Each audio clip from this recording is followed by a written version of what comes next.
Hi, my name is Jojo and I moved to Sao Paulo nearly 1 year ago. And besides the beautiful things the city has to offer, I also encountered some difficulties. To save you some problems, let me tell you the difficulties I encounter and how you can be perfectly prepared to face them. If you don't speak English, your stay here will be interesting. Only 5% of Brazilians speak English and most of them live in Rio de Janeiro. Since my 1 year of living here, I maybe encountered like 3 people who spoke some words of English. So in the beginning, everyday tasks are a real challenge. Just imagine going to a restaurant, reading the menu, ordering food and paying, all in a language you don't understand. Don't even get me started on the weather situation here. When you think of Brazil, you surely think of sun, hot weather, basically summer all year round. Well, I wish. In reality, you have a summer period where it rains nearly every day and you can't leave your house without an umbrella. Doesn't matter how beautiful it looks outside or what the weather forecast tells you, it will rain.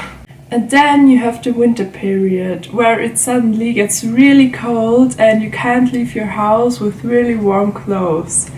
But it doesn't really matter if you're outside or inside, because the houses here are so badly isolated that it has the same temperatures as outside.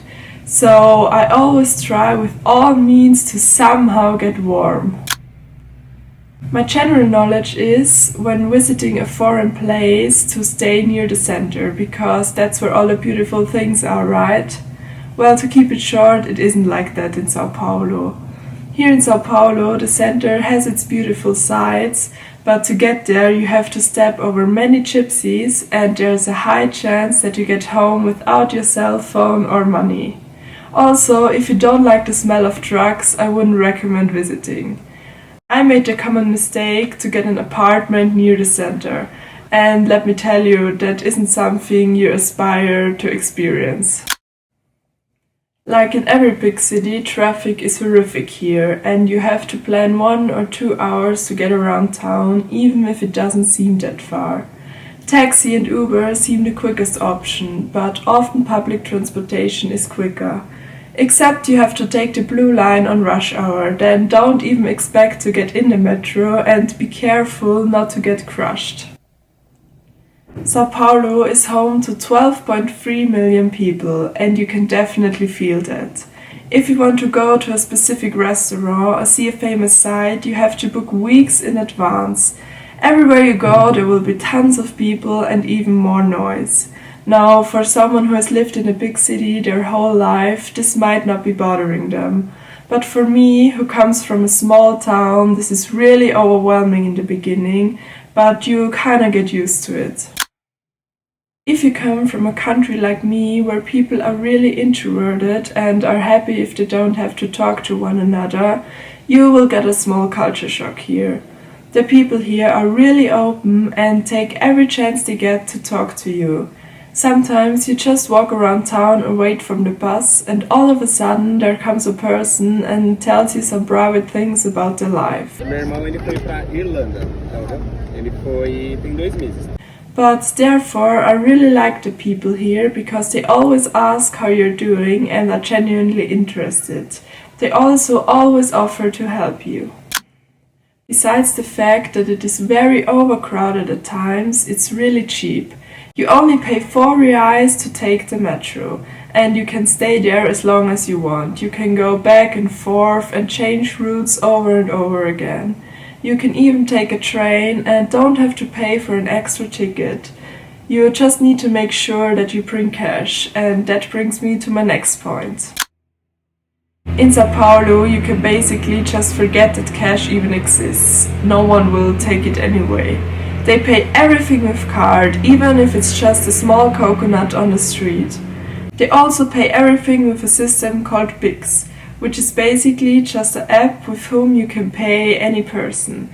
You just need their telephone number or the CPF and you're good to go. The problem for foreigners is, for this system to work, you need a CPF. Now, if you plan to stay in Sao Paulo longer, I would highly recommend to apply for a CPF. A CPF is something like your tax number, but you need it for every small thing. Want to get a SIM card? CPF. Want to go to a concert? CPF. Want to buy a long-term ticket for public transportation? CPF. Even if you want to buy something on the internet? CPF. Now when you go to a supermarket, even the cashier asks for your CPF. But you're not obligatory to give it to them. So if you somehow have the chance to apply for a CPF, I would highly recommend to do so. This might seem a little random, but hear me out. Brazil has more cows than people, so you would think that milk products are really cheap because they have plenty of them, right? Well, this isn't the case. A block of cheese, for example, costs around 40 reais, which is a big problem when your favorite food and main food source is cheese.